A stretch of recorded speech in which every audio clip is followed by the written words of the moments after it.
When the kidnappers forced Nelson to choose between two people, he abandoned his childhood sweetheart and picked me. But I didn't leave with him.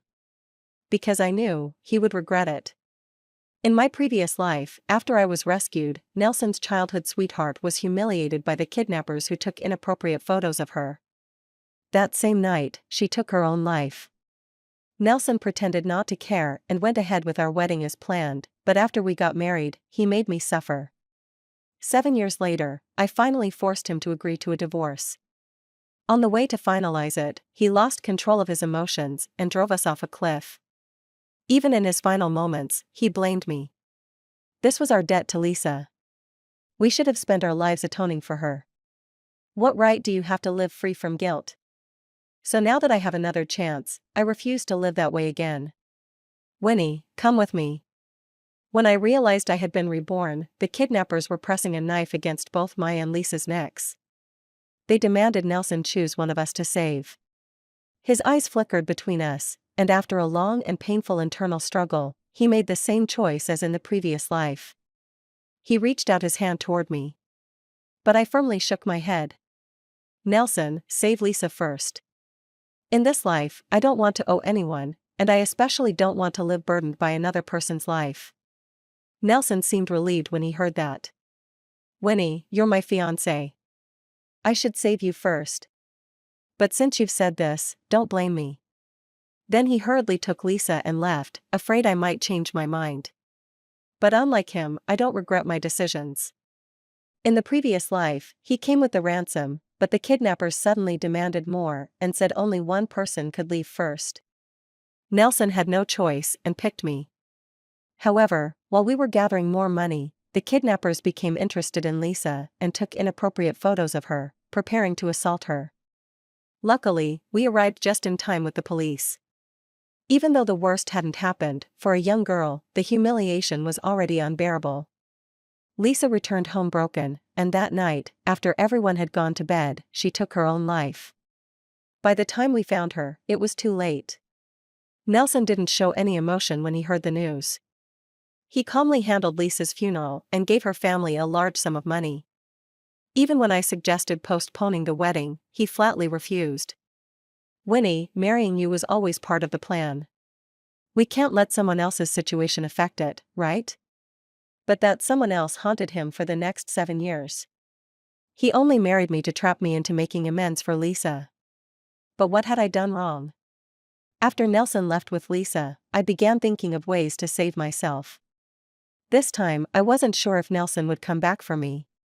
In my previous life, when he hugged Lisa, he slipped a tracker into her pocket.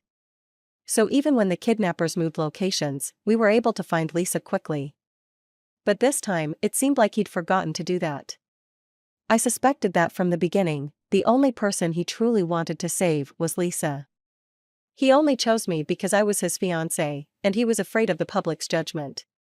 After all, our marriage was a business arrangement, and we didn't have much real affection between us. Meanwhile, Lisa had been with him through the most innocent years of his life. They were childhood sweethearts, best friends. It was no surprise that Nelson regretted his choice in the previous life. In this life, he could finally do what he truly wanted. I was happy for him. But I didn't forget to seize the chance to escape. I knew that when the kidnappers moved locations, they would pass by an auto repair shop. The workers there were fierce brawlers. In my previous life, when the kidnappers tried to take over the repair shop, they hadn't expected the owner to be so tough. A fight broke out, and the kidnappers, shocked to meet opponents even more vicious than themselves, were forced to retreat. Later, when the kidnappers were arrested, the repair shop owner even testified against them. Now, just like before, they left one person to guard me in the car while the others went to the repair shop. My hands were tied behind my back, and the kidnapper driving the car didn't pay me any mind. Taking advantage of his distraction, I bit through the door handle inside the car. Then, I kicked open the door and bolted forward with all my strength. Like the kidnappers, my destination was the auto repair shop. I was betting that the workers wouldn't turn a blind eye. So I ran straight inside, not bothering to hide. The shop was already in chaos. I immediately spotted the young shop owner. His features were sharp and handsome, radiating a natural sense of righteousness. Combined with his agile movements, there was something undeniably cool about him. Not wanting to get caught in the crossfire, I crouched and quickly dashed toward him. I miscalculated and ended up crashing into him, knocking him to the ground. As I fell into his arms, I was so scared, my face went pale. "I'm sorry," I stammered, apologizing incoherently. "Could you, please help me?" The man glanced at me, his brow furrowed. In the next second, he pulled me down and rolled with me across the ground several times. Then, with a loud bang, a chair crashed down where we had just been lying. If he hadn't reacted so quickly, I would have been in serious trouble. Still trembling, I realized the kidnappers had noticed my escape. What had started as a turf dispute now turned into a hostage situation. The two sides were at a standoff. I looked up at the man beside me and whispered, "If you save me, I'll do anything you ask." But he didn't reply. Instead, he stared thoughtfully at the group of kidnappers. A voice behind him finally broke the silence. "Davis, it's not worth getting involved." So his name was Davis. Still getting no answer, my heart sank. Fine, I wouldn't force him. When the leader of the kidnappers shouted for the third time, telling me to come over, I took a step forward. But before I could move any further, a hand pressed down on my shoulder, stopping me. Davis stepped forward and said to the kidnappers, "This woman belongs to me now." It seemed like even fate was on my side, as the roar of motorcycles suddenly echoed from outside. A confident smile spread across Davis's face. "My backup's here." The kidnappers, clearly frustrated, glared at me before cursing under their breath and leaving. Finally, the tension in my chest released. I let out a quiet sigh of relief as I felt the ropes around my wrists loosen. It was Davis, cutting them off. "My name's Winnie. Thank you so much for earlier," I said, extending my hand toward him. But Davis just stared at the raw marks on my wrists, where the ropes had cut into my skin, leaving angry red welts. "Let me take care of that for you." I shook my head. "It's just a scratch." "It's nothing. Wasn't it you who said you'd do anything if I saved you?" Without waiting for my response, he pushed me into a chair and grabbed a first aid kit. "Hold still." I bit my lip as I watched him carefully tend to my wounds. A warmth suddenly bloomed in my chest. In my previous life, after Nelson and I had just gotten married, there was a time when he got drunk. While helping him to his room, I merely suggested that he drink less. He flew into a rage, shoving me hard. I lost my balance and fell. The bracelet on my wrist shattered as it hit the floor, and the shards cut into my skin. I screamed in pain, holding my bleeding wrist. Nelson just looked at me coldly and said, "Hurts, doesn't it? Good." Lisa's pain was 1,000 times worse, but she can't cry out anymore. If it wasn't for saving you, she would never have been humiliated by the kidnappers. She wouldn't have taken her life. I sat on the floor in shock, unable to believe what I was hearing. My heart turned cold, bit by bit. After a long time, I found my voice again. "But the kidnappers took both Lisa and me to threaten you. And it was you who chose to save me first. How can you say these things to me now?" Nelson, looking much more sober, stared at me with the same icy gaze. "Winnie, I never agreed with this marriage. If you hadn't told my grandmother you liked me, she wouldn't have forced me to marry you. So, what you're saying is that if it weren't for me, you would have only needed to save Lisa, right?" I laughed bitterly. "Nelson, you are sick. Instead of blaming the kidnappers, you blame me."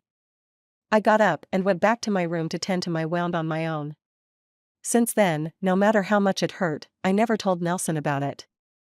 Now, the person in front of me, afraid I was in pain, was awkwardly blowing on my wound.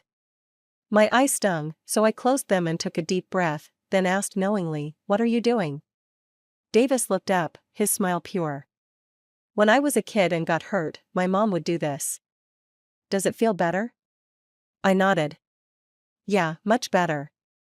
Encouraged, Davis continued with what he was doing. But the atmosphere was quickly disrupted. "Davis, I heard someone was causing trouble at your repair shop, so I came right over." "Holy crap! Where'd you find such a pretty girl?" A tall man with a tattooed arm walked in, his eyes lighting up the moment he saw me. Wow, this is rare. I think it's the first time I've seen such a beautiful girl here at your place. As he spoke, a strange hint of shyness crept across his face. Seeing this, Davis quickly stepped in front of me, shielding me. Thanks, but the problem's already been taken care of. The rest has nothing to do with you. I'll buy you a drink another day. The tattooed man paused, then realized what Davis was implying. Davis, now that you've got a girl, you don't even want to hang out with your buddies? He sounded a bit angry. Davis sighed, then pulled him aside and whispered, "Can't you take a hint? Go find somewhere else to be." "Is she your girlfriend?" the man asked. "What do you think?" Davis replied. "She looks like she could be. You two really look good together. Glad you've got good taste. Well, you better invite me to the wedding. Don't worry, you'll be there." Though they were trying to whisper, I could still hear every word of their conversation from a short distance away. To ease the awkwardness, I pretended to be busy, looking around and avoiding eye contact. A few minutes later, Davis managed to send the tattooed man away. After he left, Davis asked me, "Where do you live? I'll take you home." Maybe it was a selfish impulse, but suddenly, I didn't feel like going home so soon. My parents were always busy with their own things, and even if I didn't go home for a month, they wouldn't notice. As for Nelson, if I wasn't mistaken, he probably got a second chance at life too. He's probably dying to stay with Lisa for the rest of his life right about now. In my last life, we were married for 7 years, and he never took me to any events or even shared a bed with me. When people asked about me, he'd always respond with a cold face, making me the laughingstock of our circle. In this life, I'm staying far away from him. So I looked at Davis and pleaded, "Can you let me stay here for a few days?" Judging from both lifetimes, Davis seemed like a good person. Plus, he could protect me.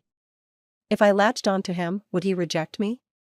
Davis suddenly leaned in closer, his gaze intense.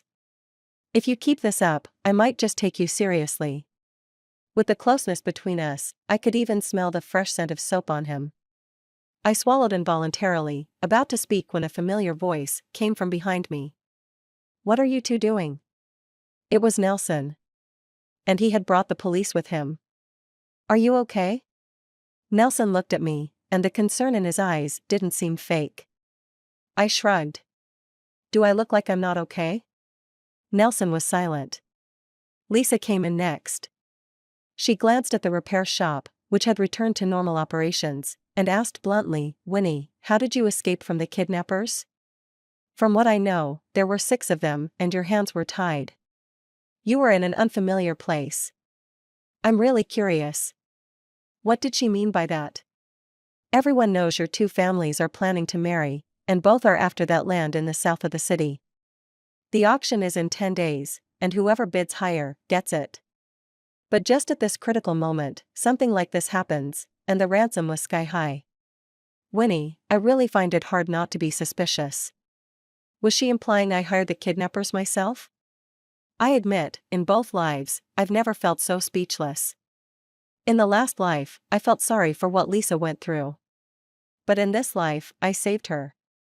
Yet, the first thing she did after being saved was turn around and bite me. It was disheartening. I raised my hand suddenly and shouted, "Officer, someone is slandering me here." And with that, we were all taken to the station. While waiting for questioning, Lisa still wouldn't let up. "Winnie, why won't you speak up?" I snorted. "Why should I talk to you? You're not the police." Lisa was momentarily speechless. Nelson, unable to watch any longer, immediately spoke up for her. "Winnie, Lisa just wants to understand what happened so she knows what to say during questioning and what not to say." "Oh, so you're planning to lie in front of the police?" Nelson, frustrated, stood up and pointed at me. "Winnie, you're being unreasonable." Just then, Davis came out of the interrogation room and, without a word, stepped in front of me. "Put your hand down." His tone was calm, yet carried an unmistakable authority. Hiding behind Davis, I couldn't see their faces, but I could feel the tension in the air. I heard Nelson ask, "Who are you to her?" Davis turned slightly to look at me, a small smile playing at the corners of his mouth. "What do you think?" he replied. I looked up at his perfect profile, which was so close, and, on impulse, I winked at him. Nelson saw this, and his face turned several shades darker. Just then, the police called him in for questioning. After the interrogation, things began to clear up. The police had identified the suspects, and now they just needed to catch the kidnappers to move forward with the investigation. But I knew this whole thing was orchestrated by Nelson's competitor. As we left the station, Davis turned to me and said, "It's fine." Huh? I was confused. He explained, "What you asked me about earlier, it's fine." I finally understood, he was talking about letting me stay with him. "It's just me and my mom at home, but she's gone back to the family estate, and I usually stay at the repair shop." "You're welcome to stay." I was about to agree when Nelson interrupted. "Winnie, your parents already know about the kidnapping.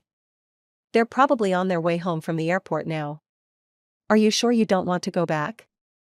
I couldn't help but feel a pang in my heart. Nelson, an outsider, knew more about my parents than I did. For as long as I could remember, they'd always been too busy to remember my birthday, too busy to attend my graduation. I even purposely did poorly in school or injured myself just to see them. Because only then would they show up, offering me a small bit of fleeting attention. Eventually, I stopped hoping, and learned to celebrate my own birthday, even paying a flower seller to attend my graduation for me, because she was kind and beautiful. That's how I grew up, alone, until I met Nelson. We were at the school basketball court when he casually blocked a ball that was about to hit me. In the sunlight, his face was strikingly handsome, with beads of sweat rolling down his forehead, sparkling like crystals. His eyes held a slight arrogance as he said, "Hey, be careful." With that cool voice, I was smitten at first sight. Back then, I was shy, and only muttered a quick thanks before running off. After that, I started to pay attention to him, on purpose or by chance, and I learned that he had a close childhood friend. But their relationship seemed to stop there. My teenage crush was silent yet spread through my heart. Even a random encounter or accidental glance made my heart race and my face flush. I knew that I probably wouldn't have much say in my future marriage. So when I found out that the family I was to marry into was Nelson's, I was happy for a long time. My parents were also fond of Nelson and kept in touch with him more than they did with me. In my last life, when I asked for a divorce, my parents immediately rejected it. "Nelson's capable and puts up with your bad habits. Why can't you just cherish him instead of making us worry?" I know that ever since we got married, our two families' companies have been tied together. Getting a divorce isn't something that can be done easily. Because of this, I endured for years, but in the end, I fell into depression and started self-harming. Only then did Nelson agree to the divorce. Now that I've been given a second chance, I want to live for myself this time. That's why I don't want to go home. However, I suddenly remembered something I still need to take care of, so I have to go back. Before leaving, I pulled out Davis's phone from his pocket, entered my number, and called myself. When I heard the ringtone, I handed the phone back to him. "Make sure you save my number. I'll come find you in a couple of days." With that, I flagged down a taxi and left. The whole time, I didn't even spare Nelson a glance. When I got home, I found my parents sitting in the living room, waiting for me. Before I could say anything, they immediately started scolding me. "Nelson told us everything that happened today. Can you stop being so reckless in the future? Those were kidnappers. You could have gotten yourself killed. And you actually let Nelson save someone else first?" At this point, my mom let out a heavy sigh. "How can we trust you with the company when you act like this?" They didn't trust me, so in my last life, they handed the company over to Nelson. And then they relaxed, chasing after the dreams they had in their youth. My father, who had been silently sitting on the couch, suddenly spoke, "Let's arrange the wedding soon." "I don't agree," I replied, my tone leaving no room for discussion. "I came back to tell you that tomorrow, I'm calling off the engagement. Whether you agree or not, this time I'm making the decision. And don't bother trying to threaten me with the company. You can give it to whoever you want. I don't want it anyway." Now that I've been reborn, I already know the trends of the next 7 years. I'm not going to end up broke. With those words, I headed to my room. They're probably even more disappointed in me now, huh? Doesn't matter. The next day, I got up early. But when I went downstairs, I saw my mom had made breakfast and was waiting for me. The housekeeper told me you were up late last night looking for food. It's my fault, I forgot to ask if you ate dinner, she said softly. I froze, unable to figure out why my mom suddenly became so gentle. She lovingly tucked a strand of hair behind my ear, speaking with a guilty tone. Your father and I reflected on things last night. Maybe we'd been doing it all wrong. We wanted you to grow up independent, so we didn't spoil you too much, afraid we'd raise you to be arrogant. If you want to make your own decisions, fine. We're not going to force you to marry him. Are they really agreeing to let me call off the engagement? Suddenly, I felt a pang of sadness. The young Winnie had cried and thrown tantrums before, but all she got in return was scolding. Later, she learned to behave, thinking that would make them take her seriously. But in the end, they only saw her as weak and useless. Now, I'd just said a few harsh words using their own methods, and they've changed their minds? I still couldn't believe it, even as the car arrived at the Shin family villa.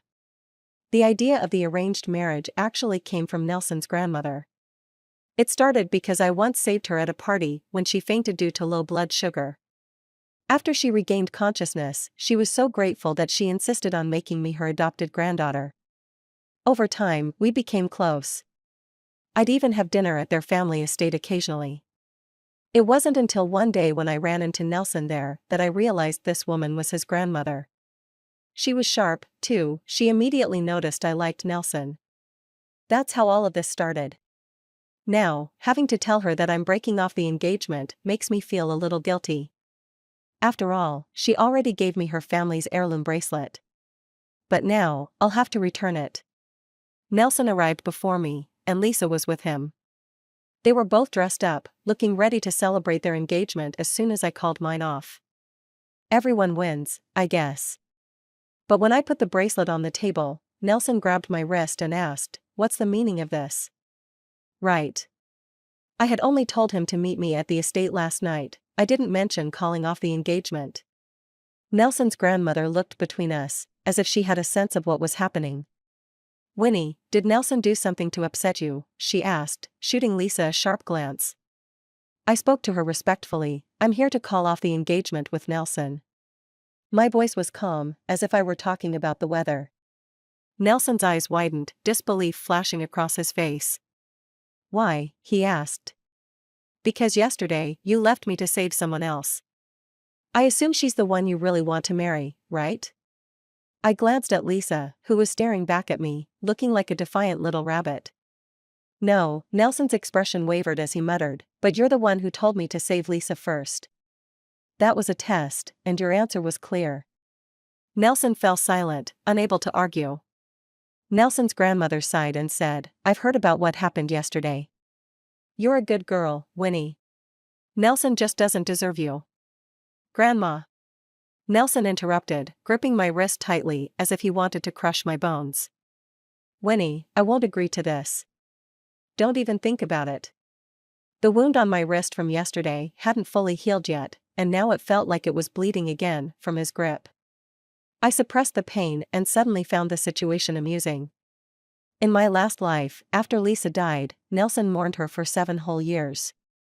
Now that I've come back, he's eager to save her again.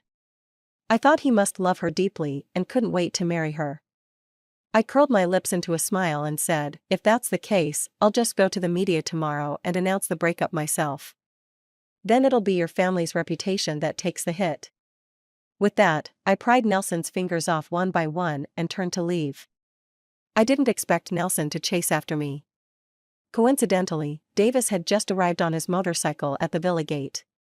Not wanting to argue with Nelson anymore, I said, sorry, my boyfriend's here to pick me up. Nelson frowned in displeasure, mocking, Winnie, are you really going to date some broke guy like him? Do you think he can make you happy? Well, it's better than someone like you, hypocritical and two-faced. I started walking toward Davis, but the next second, Nelson grabbed my wrist again. Ah. I winced in pain.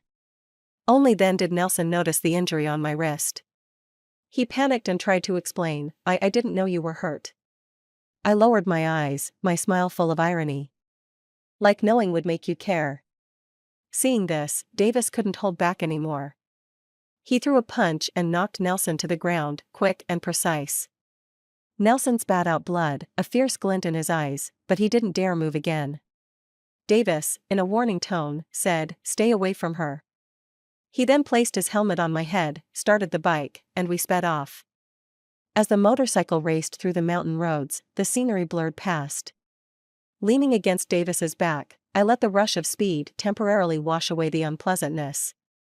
"So, girlfriend, where do you want to go?" Davis's voice came from in front of me. I chuckled, so he heard everything earlier. I wrapped my arms around his waist and said, "Well, since you called me your girlfriend, can I come over? I'm starving." "Of course, no problem. I'm a pretty good cook, you know. I want 4 dishes." "You got it." Davis's laughter echoed through the mountains. Maybe it was his influence, but at this moment, my heart felt lighter than ever. Davis's house was bigger than I had imagined. He fumbled around and brought me a brand new pair of men's slippers. "They might be a bit big, but this is the only new pair I have." I slipped them on casually and smiled, "No worries. Luckily, I come back and tidy up sometimes, so it shouldn't be too messy." Even though he was the host, he seemed more nervous than I was. I plopped down on the sofa, resting my chin on my hand, and said, "I don't know how to cook, so I'll have to trouble you today." But instead of heading to the kitchen, Davis brought over a first aid kit. The wound that had been bandaged yesterday was squeezed by Nelson today, causing blood to seep through and stick to the gauze. Davis carefully poured iodine onto the gauze, trying to separate it from the wound. For such delicate work, he was surprisingly meticulous for a man. Half an hour later, the wound was rebandaged. He didn't forget to remind me, "Don't let it get wet for the next couple of days." I instinctively asked, "How am I supposed to shower then?" "Going 2 days without a shower is fine." He thought for a moment and added, "I won't mind." "You better not." "I wouldn't dare." "Humph. So, should I go make dinner now?" I nodded with a smile. Suddenly, I realized that every time I was with Davis, I felt completely at ease. An hour later, he brought out 4 dishes. He handed me some utensils. "Try them." I tasted a few bites and gave him a thumbs up. The flavors, the presentation, it was all perfect, just like him. Looks like I won't have to worry about where to eat in the future. In the afternoon, I got a call from my dad. He told me to attend an auction happening in 10 days. If I could secure the land in the southern part of the city, the company would be handed over to me entirely. I knew about that plot of land. Besides our 2 families, a few other companies had their eyes on it as well. In my past life, I was shaken up by the kidnapping, and after Lisa's death, I couldn't help but feel emotionally unsettled. I got seriously ill and missed that auction. But even if I hadn't fallen ill, I wouldn't have competed against Nelson. Back then, I was completely devoted to him, believing I had finally found someone I could spend my life with. At that time, Nelson's family was in a debt crisis, and it was tough for him to secure that land. In the end, I secretly transferred a sum of money from my company to help him. Nelson won the auction and built a theme park on the land, attracting many businesses and elevating his family to new heights within a few years. It's clear that the land was a gold mine, otherwise, so many people wouldn't be after it. But this time I'm determined to get it. What I didn't expect was for Lisa to come begging me. Her attitude was completely different from the aggressive one she had a few days ago. This time, she lowered herself, speaking in a humble tone. "Can you not break off your engagement with Nelson? He and I have always been just friends. If you agree, I'll never appear in front of you again." I looked at her silently, feeling nothing but exasperation. Yes, in my past life, I thought the same, that they were just close friends. But after Lisa died, Nelson's actions made it clear that his feelings went beyond mere friendship. I remember the day he agreed to divorce me. It was after my 10th suicide attempt due to depression. When he came back, he found me lying on the floor, covered in blood. He must have been scared I'd die in his house, so he finally agreed to the divorce. But on the way to the courthouse, he suddenly asked, "Do you know what today is?" "It's Lisa's death anniversary." I stared at him blankly and shook my head. I couldn't even take care of myself. How was I supposed to remember something like that? But my response enraged him. He slammed his fist on the steering wheel and yelled, calling me cold and heartless. "Your life now was bought with Lisa's life, but you've never been grateful, not even remembering her death anniversary. You think leaving me will ease your guilt? Winnie, you disgust me." I was furious too, so I snapped back, "Yeah? You're so grateful, you can't forget her, so why didn't you just die with her?" As soon as the words left my mouth, the car swerved wildly and plunged off a cliff. Even as we were about to die, Nelson was still blaming me. "We owed Lisa, we should have spent this life atoning for her. What right do you have to seek peace for yourself? But in this life, we owe each other nothing." I can't wait to see what fate has in store for Nelson. I made a gesture, signaling to Lisa to stop talking. Thinking about the past really made me sick. "Do you not understand the situation? You've already acknowledged that the engagement is over. Did Nelson send you?" She shook her head. "No, I just don't want to see him lose." "Winnie, didn't you always love Nelson? This whole thing is my fault. I shouldn't have suspected you of hiring the kidnappers, and I shouldn't have suddenly returned from abroad. If I hadn't, Nelson wouldn't have hurt you while trying to save me." She was starting to confuse me. "Don't want to see him lose?" Lisa explained, "Nelson's family needs that land in the south to recover. If you're set on breaking off the engagement, can you at least not compete with him?" I scoffed, "Are you dreaming?" Now I finally understood. In my past life, when we rushed to rescue Lisa, the police had already captured the kidnappers, and the ransom money was recovered. With the money I gave him, Nelson secured the land. But now, because I saved myself, the kidnappers fled, and no one knows where they are. The police haven't found any solid leads, let alone recovered the ransom. So, Nelson's family has lost its edge in acquiring the land. Lisa still wouldn't give up. She gritted her teeth and suddenly knelt before me. "Winnie, I'm begging you. You don't have to love him, but can you at least not ruin him?" I've seen emotional blackmail before, but never anything this shameless. I bent down, leaning close to her, and whispered. "When you heard Nelson was going to marry me, you went abroad, but when you heard we were engaged, you rushed back. You're right. This is all your fault. So, you should help him. Your family isn't as wealthy as mine, but they can help a little, right? Besides, last time, the money he used was to save you, not me. So, who's the foolish one here, you or me?" Lisa's face turned pale. Her lips moved, but no words came out. It'd be best if she figured things out on her own. If not, it's her loss. During this time, I went home and found that my parents had left again. It seems they're still the same, chasing their own desires without change. All they need is a suitable heir, they don't care who. Whatever, it's not like I care about them that much anyway. After 2 days of resting at home, my hand had mostly healed. I took a car from the garage and drove straight to Davis's repair shop. Before I even saw Davis, I ran into that tattooed guy from before. He called out awkwardly, "Hey. Where's Davis?" I asked him. He scratched his head and replied, "Davis went out." "Do you need him for something?" Just as he finished speaking, he slapped his own mouth and muttered, "Why can't someone just look for him without a reason? I talk too much." Then, he grinned at me and said, "You can relax here for a bit. Davis should be back soon." I nodded and sat down on the couch. On the coffee table, there were several different sets of teaware. I made myself some tea and slowly sipped it. The tattooed guy didn't leave, instead, he stayed there, his face full of curiosity as he kept sneaking glances at me. Seeing me make tea on my own, he explained, "I don't know how to do that. Usually, Davis makes it for me.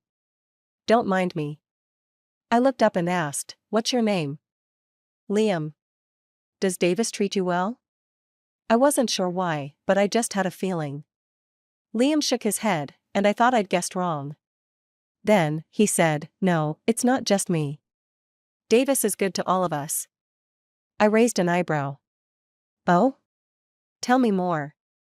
"The employees here at the repair shop, most of them come from poor mountain areas. Many of them have some kind of physical limitation.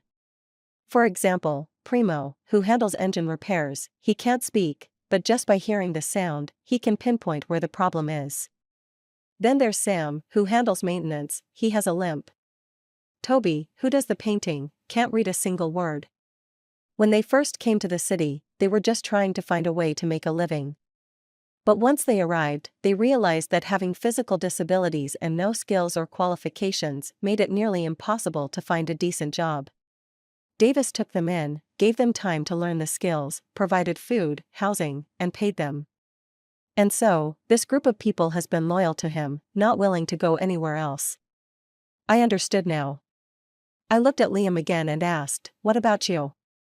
At this, for the first time, his expression turned serious. "I met Davis 5 years ago. I'd crossed the wrong people and almost got beaten to death. It was Davis who saved me. From that moment on, I swore to follow Davis for life. If anyone dares to hurt him, they'll have to step over my dead body first." Honestly, hearing this shook me. All my life, I've lived in isolation, never having many people truly care for me. But Davis had managed to gather such a loyal group, all working hard for him. I was genuinely envious and found myself wanting to see him as soon as possible. "Do you know where he went?" Liam thought for a moment and said, "Davis didn't say exactly, but it seemed like someone was meeting him near Victor Square."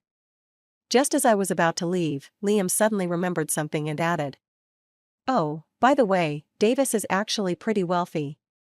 He's just very low-key about it. He didn't let us call you by your name at first, said you were from a rich family and we should call you Miss." I frowned at that. Why was Davis using such an outdated title? But little did I expect that when I reached the cafe at Victor Square, I'd see Davis sitting with Lisa. I didn't know what Lisa was saying to Davis, but her eyes were red, like she had been crying. Davis was just listening, his brow furrowed deeply. After watching for a while, I saw Lisa suddenly stand up and sit next to Davis. My instincts told me there was more to their relationship. Before today, I might have just left and blocked Davis without a second thought. Having been hurt once before, I couldn't tolerate any kind of impure relationship again. But this time, if it was Davis, I wanted to give him the benefit of the doubt. Just as I was about to walk into the cafe, I saw Davis quickly stand up, as if he didn't want to deal with something troublesome. And then he locked eyes with me as I entered the shop. Compared to my calm demeanor, Davis was clearly surprised to see me there, hesitating for a second before striding toward me. "Winnie." At that moment, Lisa came rushing out too, looking somewhat desperate. "Davis, if you'll just agree, I..." Her words stopped abruptly when she saw me. But she quickly composed herself, turning to me and asking, "Winnie, what are you doing here?" "Are you also here to see Davis?" she asked, her body instinctively leaning toward him. However, Davis was quick to act. As soon as she leaned in, he darted over to my side. With an innocent look in his eyes, he said, "Winnie, I pretended to be stern, I'll deal with you when we get home." Seeing how we interacted, Lisa's face darkened. "Winnie, I really underestimated you." I shrugged. "Yeah, I think so too." Lisa was clearly frustrated, her face turning from red to white to green, like a messy palette of colors. To be honest, I wasn't the type to suffer losses. In my previous life, if I hadn't wasted time on people who didn't care about me, I wouldn't have ended up the way I did. Davis brought me home. By this time, the sky had already gone dark. We curled up on the couch, not saying a word. After a long silence, he was the first to break it. "Aren't you going to ask? Didn't you say you'd deal with me later?" I sighed softly. "If you want to tell me, you'll say it whether I ask or not. If you don't, then asking won't make any difference." Davis's face remained expressionless. "Do you know why Lisa came to see me?" I shook my head. On the way back, I had thought of a lot of possible reasons. Maybe Lisa had feelings for Davis? Or maybe Nelson, who didn't like seeing us together, had sent her to stir things up between us. After all, they were close and would do anything for each other. But then Davis suddenly asked me if I had my eye on that piece of land in the southern part of the city. I was shocked. How did you know? Because that land belongs to me now. My father left it to me. What a coincidence. Wait. So Lisa hadn't given up and came straight to Davis, trying to get the land through him? But how did she even know it was Davis's land? There was only one answer: Nelson must have told her. In his previous life, Nelson must have dealt with Davis while acquiring the land, so he knew. Seeing Davis staring at me, I suddenly realized something. You don't think I'm with you because of the land, do you? For some reason, a wave of discomfort surged in my chest. So, while I was worrying about him, he was also doubting me. I lowered my head, wanting to laugh, but I couldn't. Sensing something, Davis suddenly cupped my face in his hands and said seriously, "Of course, I don't think that." The thought did cross my mind once, but I quickly dismissed it. I trust my instincts. I asked, like when you decided to save Liam and the others? Davis raised an eyebrow. No, you're different from them. I saved them out of kindness. I saved you because I was drawn to you. Davis, you're really something. I pouted, slightly annoyed. He's so smooth. How many girlfriends has he had? Davis looked at me lovingly, his hand still on my face, gently lifting my chin. Then he kissed me, a quick, light touch, like a dragonfly skimming the surface. It's not about being smooth. It's genuine, instinctual, following my heart. My cheeks burned, and my heart pounded uncontrollably. Afraid he'd notice, I buried my face in his chest. My ear was pressed against his chest, where his heartbeat was loud like thunder, pounding steadily, as if it were declaring his love for me. I closed my eyes and said softly after a while, "Davis, I like you just as much as you like me." He didn't answer with words. Instead, he pulled me closer, so tight that it felt like he wanted to make me a part of him. The next morning, when I got up, Davis handed me a document. I took it and realized it was a land use rights transfer agreement, with my name on it. Davis, are you crazy? Do you know what this means? I could hardly believe it. Who would be this foolish? I've withdrawn from the auction. You want it, and I happen to have it, so why not give it to you? Saying I wasn't moved would be a lie. My heart felt like it was filled with something warm and swelling. I blinked, forcing the tears back. This is a good thing, I shouldn't cry. Since he's showing such sincerity, I can't let myself be outdone. I grabbed him and, as we walked, said, "Before you sign, there's somewhere I need to take you." I brought him to the marriage registration office.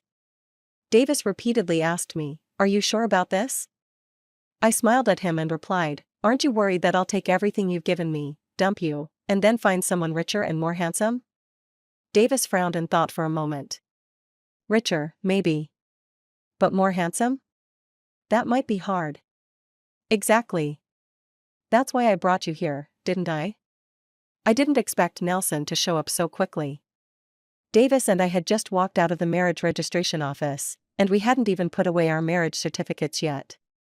Nelson saw the scene and his face turned ashen, his clenched fists trembling uncontrollably. He spoke, "Winnie, you really ended up with him. You're out of your mind." I rolled my eyes, not intending to respond to him. But Nelson grabbed me, and suddenly, 2 lines of tears rolled down his face. Were those crocodile tears? But there were still some things I wanted to say to him, so I asked Davis to wait for me in the car. Once it was just the two of us, Nelson couldn't wait to speak. "Winnie, I regret it. I truly regret it. You can hit me, curse me, whatever you want, just please forgive me." I scoffed and asked coldly, "Regret? Regret what? Not saving me, or not treating me well in the past life?" Hearing this, Nelson loosened his grip on my wrist, and the color drained from his face in an instant. It seemed he didn't even want to recall the events of the past life. After all, those memories clearly exposed all his wrongdoings. At this point, Nelson started slapping himself, saying, "I was blinded by my own stupidity. It's my fault. I deserve this. But Winnie, is there any chance for us? I paused, then asked him lightly. Nelson, what do you think? He stopped moving, lowered his eyes, and looked utterly defeated. Then suddenly, a glimmer of hope appeared in his eyes. No, it was Lisa. She's the one who ruined us. If she hadn't come back, none of this would have happened. And I never asked her to come to you, it was all her doing, her wishful thinking. He grabbed my hand again, pleading desperately, please trust me one last time, okay? You've always been the one I love, truly. I know I've done wrong, so I won't ask for anything. I just want you to look at me again, even if I have to be the third party. I stared at Nelson in shock, unable to believe those words came from his mouth. I yanked my hand back and wiped it on my clothes. Nelson, what are you even after? Of course, I didn't believe he truly loved me. Once you've experienced real love, you can only see this as worthless garbage. Nelson put on a deeply emotional expression. I realized it too late, but no matter what, I won't give up on you.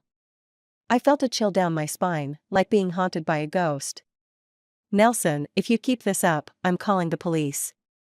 Nelson froze, his tears flowing freely as if they were endless. I was simply annoyed, wishing I could leave right away. Nelson, the only person you've ever loved is yourself. Neither Lisa nor I have ever been as important to you as your own interests. But you can't stand it, can you? How I've thrived after leaving you, and so you want to drag me back down into the abyss. But, Nelson, I'm no longer alone. My husband now is fierce and tough in a fight, and he has a group of people loyal to him. If you have a death wish, you're welcome to try. After I said that, I glanced at Lisa, who was standing not too far away. I had noticed her following us from the start, but I hadn't said anything. I just hoped she would see Nelson's true colors and stop being used. And just like that, the farce came to an end. After my father learned I had successfully acquired the land, he kept his promise and handed over the company for me to manage. I didn't tell anyone about Davis and I registering our marriage because I didn't want anyone to disturb us. I just wanted to live a peaceful life together. Time passed quietly between the company and home. Not long after, I heard that Lisa was going abroad. The person who loved Nelson the most in this world didn't want him anymore either. Before she left, she wrote a long post on social media, condemning Nelson for his betrayal and cold-heartedness. With nothing better to do, I boosted the post's visibility a little. As a result, Nelson's already debt-ridden family saw their stock prices plummet further, and they were soon on the verge of bankruptcy. Nelson was running around frantically, looking for help. But at this point, who would be willing to help him? So, he came to me again. It had been several months since we last saw each other. I was now busy developing the land, excited by the thought of making a fortune. But the Nelson in front of me was a shadow of the man I saw months ago. His face was gaunt, with dark circles under his eyes, stubble on his chin, and an air of utter despair. I asked him, "Are you here to ask for my help?" Surprisingly, he shook his head. He told me, "Winnie, I've been diagnosed with depression. I haven't had a good night's sleep in months. I finally understand the pain you went through. This is my karma." I suppressed the smile tugging at the corners of my lips and said, "Karma? No, this is a blessing for you. Think about it, in your last life, you died regretting that you didn't save Lisa. Even with success and me by your side, you were still unhappy.